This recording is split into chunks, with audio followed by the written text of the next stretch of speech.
আসসালামু আলাইকুম প্রিয় শিক্ষার্থী, তোমরা কেমন আছো? অবশ্যই ভালো আছো। আর আমি অবশ্যই ভালো আছি। তোমরা আমরা শিখেছি গত ক্লাসে পার্টস অফ স্পিচ, নাউন শিখেছিলাম। আজকে আমরা শিখব প্রোনাউন। শিক্ষার্থী, তোমরা অবশ্যই আমাদের চ্যানেলকে সাবস্ক্রাইব করে আমাদের সাথে থাকবে এবং বেল আইকন বাজিয়ে দেবে। আর আমাদের ক্লাস শেয়ার, কমেন্টস এবং লাইক করবে, তাহলে আমাদের কাজের অনুপ্রেরণা জাগাবে। আর আমরা আজকে প্রোনাউনটা শিখবো, একটু সুন্দর করে শেখার চেষ্টা করি, তাহলে অবশ্যই বুঝে যাবে। আজকে আমাদের প্রফিক্স প্রোনাউন। প্রোনাউন মানে সর্বনাম, বাংলায় কি বলে? সর্বনাম। যে ওয়ার্ড নাউনের পরিবর্তে বসে, নাউন এর পরিবর্তে বসে তাকে প্রোনাউন বলে। তাকে কি বলে? প্রোনাউন বলে। আচ্ছা, প্রোনাউন বলে। প্রোনাউন আমরা জানি নাউনের পরিবর্তে, যেমন যদি বলি রানা ইজ এ বয়, রানা একটা বালক। হি গোস টু স্কুল রেগুলারলি। দেখো, এখানে রানা হচ্ছে নাউন। আমরা বারবার রানা একটা বালক, রানা স্কুলে যায় এরকম না বলে তার পরিবর্তে কি ব্যবহার করছি? হি। যেটা আমরা নাউনের পরিবর্তে ব্যবহার করি সেটাই হচ্ছে প্রোনাউন। যেমন আমরা যদি বলতাম রিনা, তাহলে এর প্রোনাউন কি লিখতাম? শি। যদি বলতাম রানা অ্যান্ড রিনা একসাথে বলতাম, তাহলে আমরা প্রোনাউন দিতাম কি? দে। ঠিক তেমনই যদি আমরা শুধু বার্ড বলতাম, বার্ডের প্রোনাউন কি লিখতাম? ইট। কিন্তু যদি বলি বার্ডস, তখন আমরা প্রোনাউন কি লিখি? দে। তাহলে এইভাবে যদি কোনো নাউনের পরিবর্তে, যে ওয়ার্ড নাউনের পরিবর্তে বসে তাকে প্রোনাউন বলে। তাহলে আমরা বুঝতে পারছি প্রোনাউন কাকে বলে। তাহলে আমরা অবশ্যই বুঝতে পারলাম যে ওয়ার্ড নাউনের পরিবর্তে আসে তাকে প্রোনাউন বলে। Rana is a boy, he goes to school. Rana লিখে আমরা হি লিখেছি। রিনা লিখতে পারতাম। রিনা যদি লিখতাম রিনা ইজ এ গার্ল, তাহলে সি ব্যবহার করতাম। রানা অ্যান্ড রিনা যদি লিখতাম দুইজনে মিলে, তখন আমরা দে লিখতাম। বার্ড লিখলে ইট লিখতাম, বার্ডস লিখলে দে লিখতাম। এভাবে প্রোনাউন আমরা চিনতে পারছি। এবার আমাদের function of pronoun. Function of pronoun, একটা প্রোনাউন কয়ভাবে কাজ করে।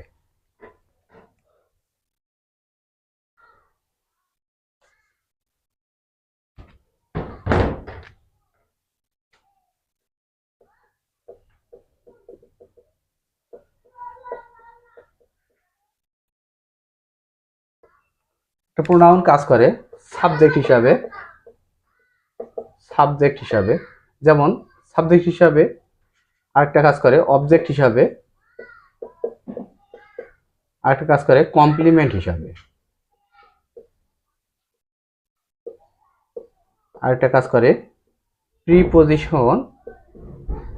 Prepositional pronoun. আরেকটা কাজ করে অ্যাপোজিশন হিসাবে।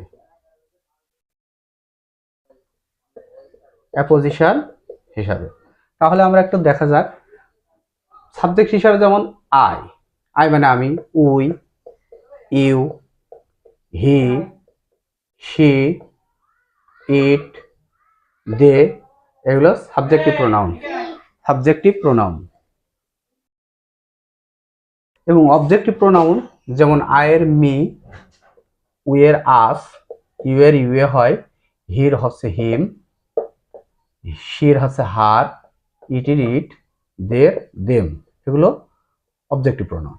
ঠিক উদাহরণ বাক্যেও আমরা লিখতে পারি, এগুলো সাবজেক্টিভ প্রোনাউন, এগুলো অবজেক্টিভ প্রোনাউন। এগুলো সাবজেক্ট হিসাবে যেগুলো হয় আর অবজেক্ট হিসাবে যেগুলো হয়। তাহলে আমরা বুঝতে পারছি যে এইগুলো হচ্ছে সাবজেক্টিভ প্রোনাউন, এগুলো অবজেক্টিভ প্রোনাউন। একটু উদাহরণ সহকারে দেখাই সাবজেক্টিভ প্রোনাউন। যেমন আই প্লে ক্রিকেট।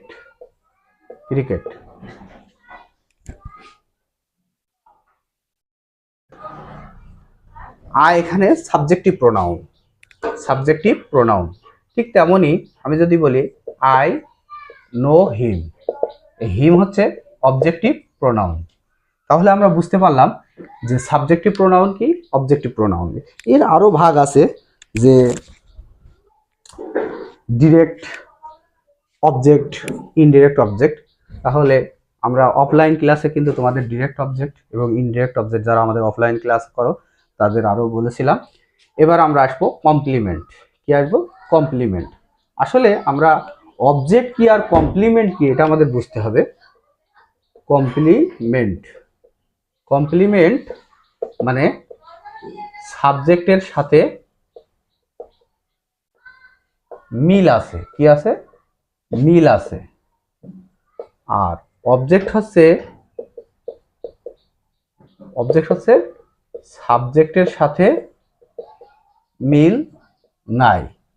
এই জিনিসটা হচ্ছে কমপ্লিমেন্ট আর অবজেক্ট। যেমন যদি বলি যে হি ইজ এ বয়, দেখি আমরা একটা কথা বলি যে হি একটা সাবজেক্ট আর বয়, যেমন বয়, হিটা একটা বয়, এটা একটা বালক, তাহলে এটা হির সাথে কিন্তু এটা মিল আছে, হি একটা বয়, তাহলে এটা কমপ্লিমেন্ট। এটা কি?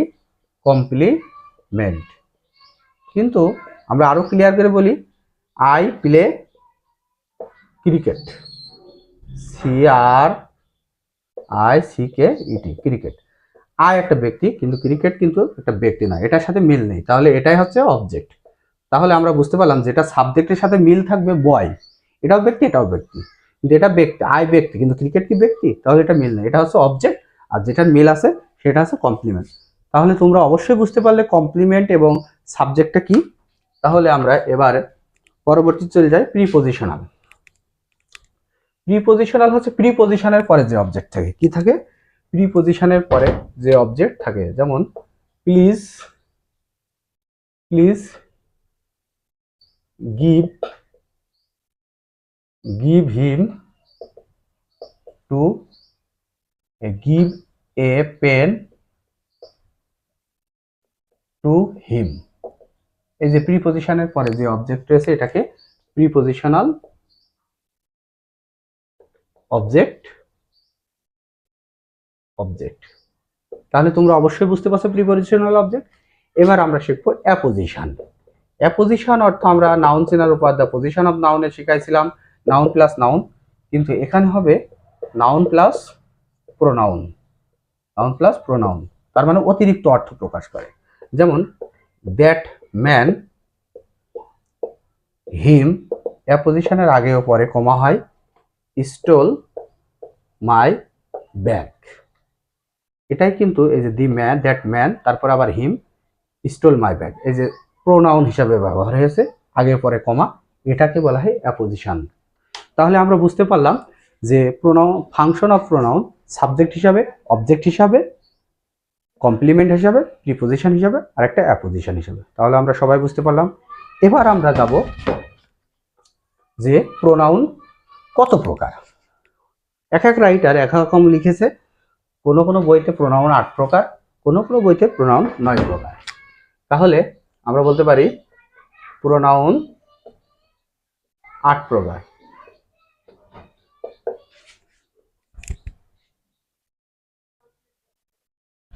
এক নম্বর পার্সোনাল প্রোনাউন। পার্সোনাল প্রোনাউন সেটা হচ্ছে ব্যক্তিবাচক। কিবাচক? ব্যক্তিবাচক। 2 নম্বর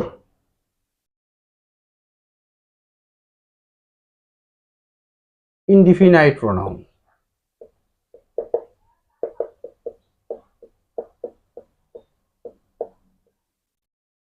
অনির্দিষ্ট বাচক। অনির্দিষ্ট বাচক প্রোনাউন, আর আমি সর্বনাম লিখলাম না।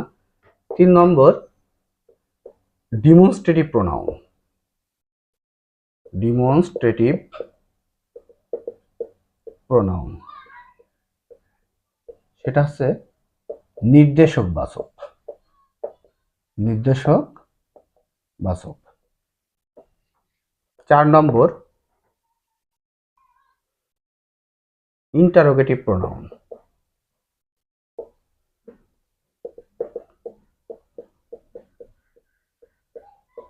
প্রশ্নবোধক।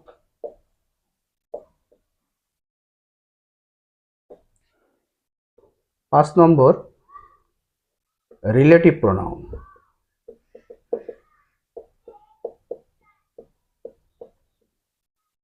এটা হচ্ছে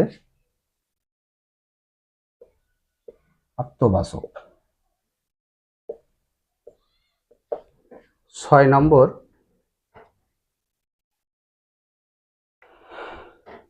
ডিস্ট্রিবিউটিভ প্রোনাউন।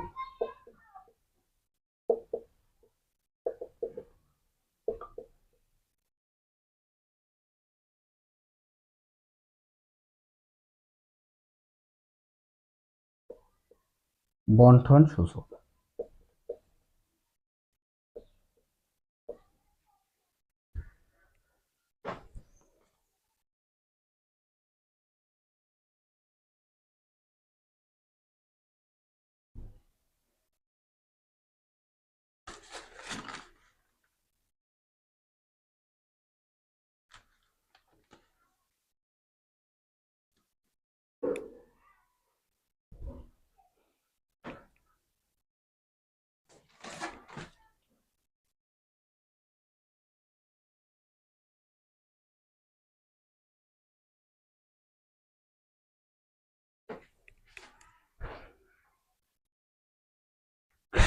এবার 7 নম্বর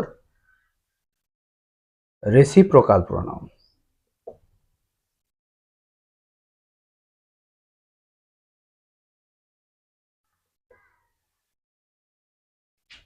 পারস্পরিক সম্পর্কবাচক।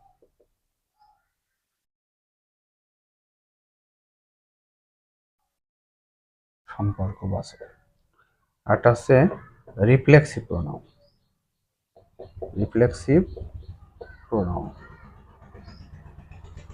তবে অবশ্যই মনে রাখবে এই রিফ্লেক্সিভ প্রোনাউন আবার পার্সোনাল প্রোনাউনের মধ্যে ভাগ করা যায়। এই পার্সোনাল প্রোনাউন যেমন পসেসিভ আর রিফ্লেক্সিভ এর ভিতরে দেওয়া যায় এই দুটা। পসেসিভ মানে মালিকানা সত্ত্ব, এটা আরো আরেক প্রকারের প্রোনাউন, 8 প্রকারের। তাহলে আমরা বুঝতে পারছি এই হচ্ছে প্রোনাউন। এবার আরো এক প্রকারের বলা যায় সেটা পসেসিভ প্রোনাউন, মালিকানা সত্ত্ব প্রোনাউন। তাহলে আমরা প্রোনাউন কত প্রকার বুঝতে পারলাম।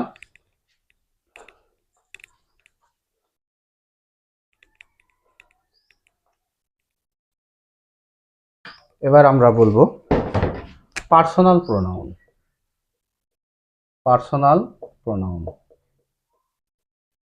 পার্সোনাল প্রোনাউনটা যেটা হচ্ছে যে প্রোনাউন দ্বারা ব্যক্তিবাচক বোঝায়, যে প্রোনাউন দ্বারা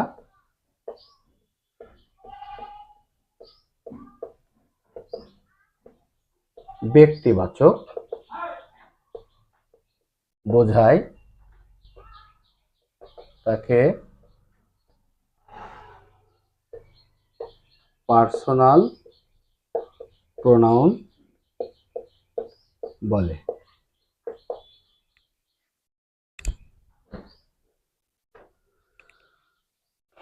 পার্সোনাল প্রোনাউন আবার পার্সোনাল প্রোনাউন বলে। তো আমরা বুঝতে পারলাম যে প্রোনাউন দ্বারা ব্যক্তিবাচক বোঝায় তাকে পার্সোনাল প্রোনাউন বলে, যেমন হি, শি, আই, এগুলো পার্সোনাল প্রোনাউন। এখন পার্সোনাল প্রোনাউন দে, একটা কথা মনে রাখবে, ইটটাও কিন্তু পার্সোনাল প্রোনাউন। এটা কিন্তু ইট বস্তুর থেকে আসে, কিন্তু এটা অনুভব করা হয় ব্যক্তি হিসাবে, তাই এটাকে পার্সোনাল প্রোনাউন বলা হয়।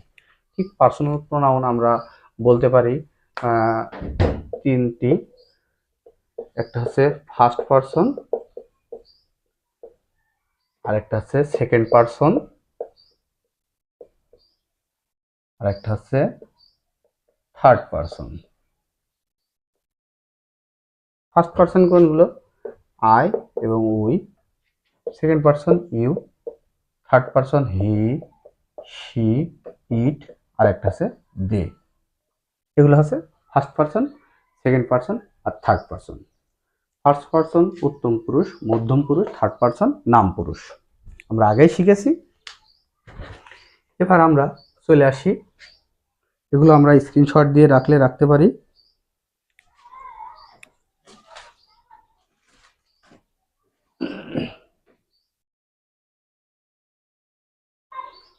এখন এই পার্সোনাল প্রোনাউনের ভিতরে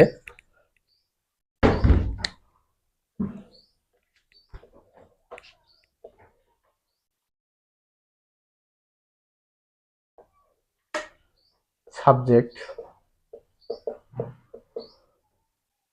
আর একটা ঘর করি, এটা হচ্ছে পার্সন, অবজেক্ট, পসেসিভ, অ্যাডজেক্টিভ, আর এটা হচ্ছে পসেসিভ প্রোনাউন, আর এটা হচ্ছে রিফ্লেক্সিভ প্রোনাউন। পার্সোনাল প্রোনাউনের ভিতরে এগুলো করে ফেলা যায়।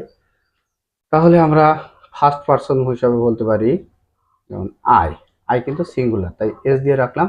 এর অবজেক্ট হচ্ছে মি, পসেসিভ অ্যাডজেক্টিভ হচ্ছে মাই, পসেসিভ প্রোনাউন হচ্ছে মাইন। আমরা এইদিকে খেয়াল রাখবো যে শিক্ষার্থী মাই কিন্তু পসেসিভ অ্যাডজেক্টিভ, আর পসেসিভ প্রোনাউন হচ্ছে মাইন, আর রিফ্লেক্সিভ প্রোনাউন হচ্ছে মাই সেলফ। ঠিক তেমনই ফার্স্ট পারসন একটা হলো যেমন উই, ফার্স্ট পারসন, এটা হচ্ছে প্লুরাল। এটা যদি লিখি object us, possessive adjective our, possessive pronouns ours. ঠিক তেমনই hour selves.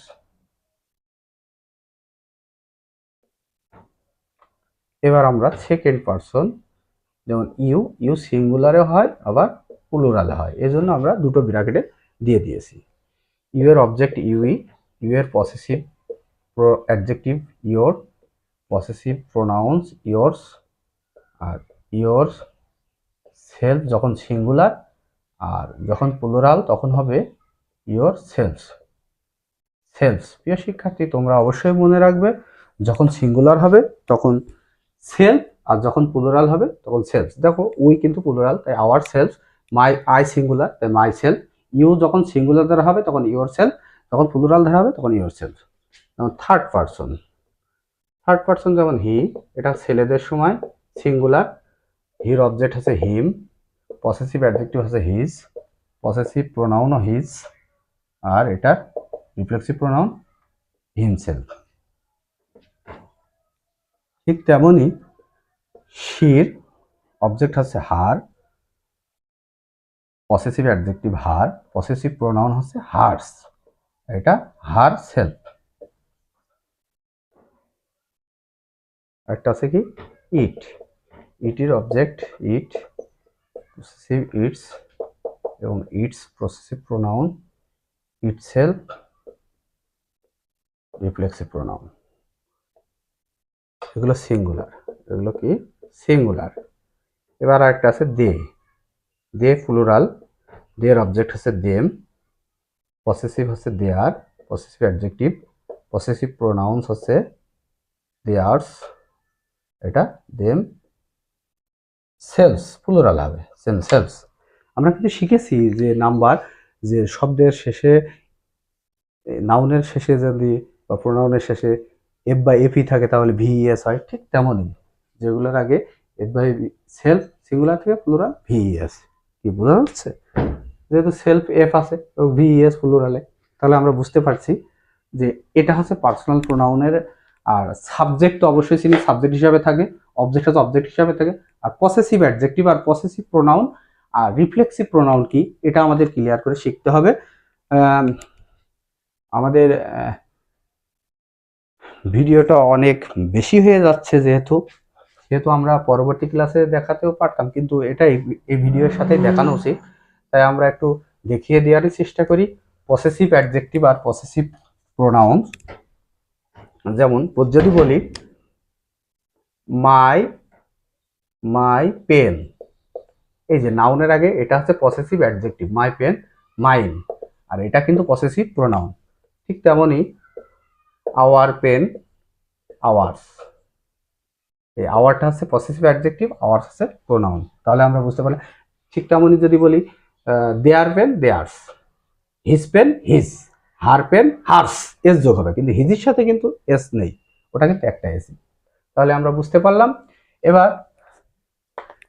Reflexive possessive pronoun হচ্ছে মালিকানা সত্য বোঝায়, নিজের, আপনা আপনি এগুলো বোঝায়। আর রিফ্লেক্সিভ প্রোনাউন আত্মসম্পর্ক, এটা নিজে নিজেই। হ্যাঁ, পসেসিভ প্রোনাউন মালিকানা সত্য, আর রিফ্লেক্সিভ প্রোনাউন নিজে নিজেই, আপনা আপনি এইভাবে বোঝায়, এই ধরনের বোঝায়। এটা হচ্ছে পার্সোনাল প্রোনাউন। তাহলে প্রিয় শিক্ষার্থীবৃন্দ, তোমরা অবশ্যই প্রোনাউন কাকে বলে এবং পার্সোনাল প্রোনাউন শিখলে আমরা পরবর্তী ক্লাসে পরবর্তী প্রোনাউনগুলো শিখব। ধন্যবাদ সবাইকে আমাদের সাথে থাকার জন্য। আমি মনিরুল ইসলাম, তোমাদের সাথেই থাকবো ইনশাআল্লাহ। আসসালামু আলাইকুম।